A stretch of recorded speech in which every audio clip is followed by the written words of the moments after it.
آدم علیہ السلام کے بعد 1000 سال تک توحید پر قائم رہنے کے بعد ان لوگوں میں بت پرستی اس طرح شروع ہوئی کہ ان برے لوگوں میں بعض نیک لوگ بھی تھے۔ یہ برے لوگ ان نیک لوگوں سے بہت محبت کرتے تھے اور ان سے تقرب حاصل کرتے تھے، ان کی شان میں بہت مبالغہ کرتے تھے، جیسا کہ آج کل بعض لوگ علماء اور صالحین کی مدح سرائی میں زمین و آسمان کے قلابے ملاتے ہیں۔ یہی چیز بعد میں شرک کا ذریعہ بنی۔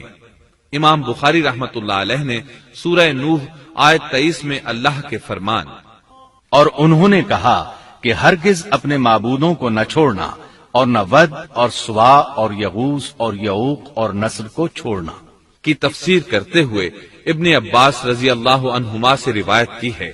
وہ فرماتے ہیں کہ یہ نوح علیہ السلام کی قوم کے بعض نیک آدمیوں کے نام ہیں۔ جب وہ فوت ہو گئے تو شیطان نے ان کی قوم کے دل میں یہ بات ڈال دی کہ جہاں وہ حضرات بیٹھا کرتے تھے وہاں ان کے بت بنا کر رکھ دو اور ان کو وہی نام دو جو ان بزرگوں کے تھے۔ انہوں نے ایسا ہی کیا اور پتھر کے بت بنا کر ان کے نام ان بزرگوں والے رکھ دیے۔ اس وقت تو بتوں کی پوجا نہ ہوئی، لیکن جب یہ لوگ فوت ہو گئے اور علم مٹ گیا تب ان کی پوجا ہونے لگی۔ ابن عباس رضی اللہ عنہما فرماتے ہیں نوح علیہ السلام کی قوم کے یہی بت بعد میں عرب میں پوجے گئے اور اللہ تعالی کے فرمان کا یہی مطلب ہے، یعنی ان نیک بزرگوں کے بت بنا لیے گئے اور آہستہ آہستہ ان کی پوجا شروع کر دی گئی، اور سب لوگوں نے ایک اللہ کی عبادت سے انکار کر دیا۔ نوح علیہ السلام اکیلے اس دنیا میں موحد اور توحید پرست باقی رہ گئے۔ نوح علیہ السلام کا نسب کچھ یوں ہے: نوح بن لامک بن متو شلح بن ادریس۔ اس طرح ادریس علیہ السلام ان کے پردادا ہوئے۔ اس وقت لوگوں کی عمریں بہت طویل ہوتی تھیں، اس لیے ہم کہہ سکتے ہیں کہ ادریس علیہ السلام کئی 100 سال زندہ رہے اور نوح علیہ السلام 1000 سال سے بھی زیادہ عرصہ زندہ رہے۔ عمریں لمبی ہونے کی وجہ سے ادریس علیہ السلام اور نوح علیہ السلام کے درمیان کافی مدت بنتی ہے، اور اسی مدت کے دوران کفر و شرک نے زور پکڑا اور بتوں کی عبادت شروع ہو گئی۔ تب اللہ تعالیٰ نے نوح علیہ السلام کو زمین میں مبعوث فرمایا۔ ابن عباس رضی اللہ عنہما سے روایت ہے کہ نبی صلی اللہ علیہ وسلم نے فرمایا آدم علیہ السلام اور نوح علیہ السلام کے درمیان 10 قرن تھے۔ ایک قرن 100 سال کا ہوتا ہے۔ آدم علیہ السلام کے 1000 سال بعد تک لوگ توحید پر قائم رہے، پھر آہستہ آہستہ شیطان نے انہیں شرک کے راستے پر ڈال دیا، شرک عام ہو گیا، ایک اللہ کی عبادت بالکل ختم ہو کر رہ گئی۔ تب اللہ نے نوح علیہ السلام کو مبعوث فرمایا، انہوں نے اللہ کی طرف دعوت دی، انہوں نے بہت مشقت اٹھائی، جیسا کہ سورہ نوح میں اللہ فرماتے ہیں اللہ تعالیٰ بخشش اور رحم کرنے والے کے نام سے شروع کرتا ہوں۔ یقیناً ہم نے نوح کو ان کی قوم کی طرف بھیجا کہ اپنی قوم کو ڈراؤ اور خبردار کر دو، اس سے پہلے کہ ان کے پاس دردناک عذاب آ جائے۔ نوح نے کہا اے میری قوم، میں تمہیں صاف صاف ڈرانے والا ہوں کہ تم اللہ کی عبادت کرو اور اس سے ڈرا کرو اور میرا کہنا مانو، تو وہ تمہارے گناہ بخش دے گا اور تمہیں ایک وقت مقررہ تک چھوڑ دے گا۔ یقیناً اللہ کا وعدہ جب آ جاتا ہے تو موقوف نہیں ہوتا، کاش تمہیں سمجھ ہوتی۔ نوح علیہ السلام تبلیغ کے سلسلے میں سخت محنت کرتے، دن رات لوگوں کے گھروں اور ان کے اجتماعات میں جا جا کر انہیں دعوت دیتے۔ آپ انہیں اعلانیہ اور پوشیدہ طور پر دعوت دیتے، یہاں تک کہ دعوت دیتے دیتے انہیں 950 سال گزر گئے، لیکن سوائے چند لوگوں کے کوئی ایمان نہ لایا۔ تب انہوں نے اللہ سے دعا کی اے میرے اللہ، میں نے اپنی قوم کو دن رات تیری طرف بلایا، لیکن میرے بلانے سے یہ اور زیادہ بھاگنے لگے۔ انہوں نے اپنے کانوں میں انگلیاں ٹھونس لیں، اپنے اوپر کپڑے اوڑھ لیے اور کہنے لگے ہم تیری شکل دیکھنا نہیں چاہتے۔ میرے اللہ، یہ لوگ تیری باتیں سننا پسند نہیں کرتے۔ میں نے پھر بھی ان سے کہا اپنے مالک سے بخشش طلب کرو، وہ بڑا بخشنے والا ہے۔ اس وقت نوح علیہ السلام کی قوم میں ایک بادشاہ تھا، وہ بہت مغرور تھا۔ وہ قوم سے کہنے لگا نوح کی باتوں پر کان نہ دھرنا اور نہ اس سے بحث کرنا، یہ جو کرتا ہے اسے کرنے دو، تم اپنے بتوں کی پوجا پر ڈٹے رہو۔ چنانچہ لوگوں نے نوح علیہ السلام کی باتوں کی طرف سے کان بند کر لیے۔